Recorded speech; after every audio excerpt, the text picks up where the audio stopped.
नमस्ते दोस्तों। आज मैं आपको एक ऐसी सच्ची डरावनी कहानी सुनाने जा रही हूँ जिसे सुनकर आपके रोंगटे खड़े हो जाएंगे। ये कहानी है एक पुराने गांव की और उस कोठी की जहाँ आज भी लोग रात को जाने से डरते हैं। क्यों? क्योंकि वहाँ कुछ ऐसा हुआ था जो किसी ने आज तक नहीं बुलाया। कहानी शुरू होती है। ये बात साल 2007 की है। राजस्थान के एक छोटे से गांव में, गांव से थोड़ी दूरी पर एक बहुत पुरानी हवेली थी। लोग उससे ठाकुर साहब की कोठी कहते थे वहां पहले राजा महाराजा रहते थे। लेकिन अब वो हवेली पूरी तरह सुनसान और टूटी हुई थी। गांव के लोग कहते थे कि उस हवेली में रात को कोई औरत रोती है। कभी कभी कोई धुंधली परछाई दीवारों पर चलती हुई दिखाई देती है।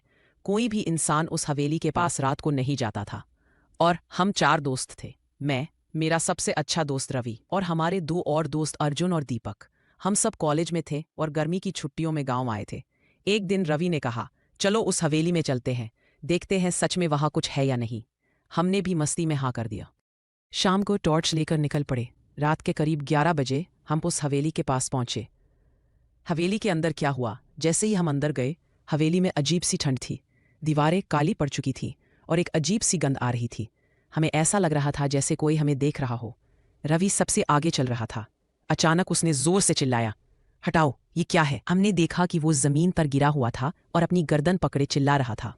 हमने उसे उठाने की कोशिश की, पर उसका शरीर बहुत भारी लग रहा था।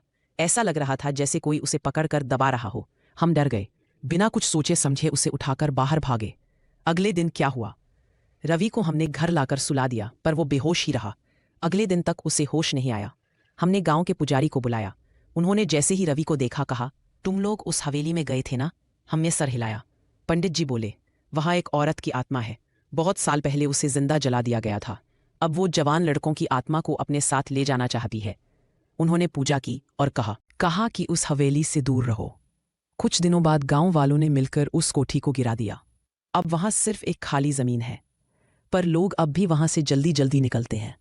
कई लोगों को आज भी वहां से गुजरते समय लगता है कि कोई उन्हें देख रहा है, जैसे कोई पेड़ के पीछे छुपा हो और इंतजार कर रहा हो।